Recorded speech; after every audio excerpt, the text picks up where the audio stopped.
মিনুর রান্নাঘরে আজকে তৈরি হবে সুজির হালুয়া। ঘি দিয়ে দিলাম, এবার দিয়ে দিচ্ছি সুজি। এই পৌনে কাপের মতো সুজি দিয়ে দিলাম।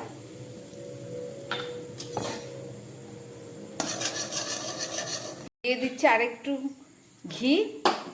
এবার এর মধ্যে দিয়ে দিচ্ছি একটু বাদাম। বাদামটাকে খুব ভালো করে ভেজে নিয়ে এবার সুজির সঙ্গে মিশিয়ে ভালো করে ভেজে নিচ্ছি।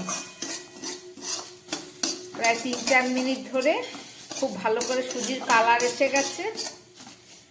এবার আমি এর মধ্যে দিয়ে দিচ্ছি 2 কাপ মতো দুধ।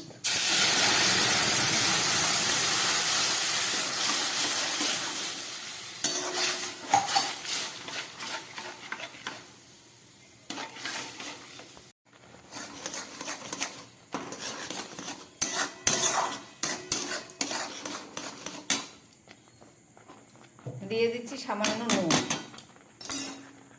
আর দিয়ে দিচ্ছি যতটা সুজি ততটা চিনি।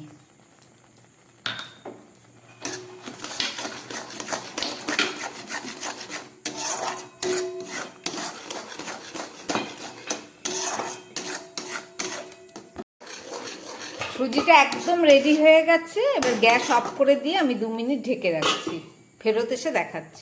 তৈরি হয়ে গেল আমার একদম গরম গরম সুজির হালুয়া।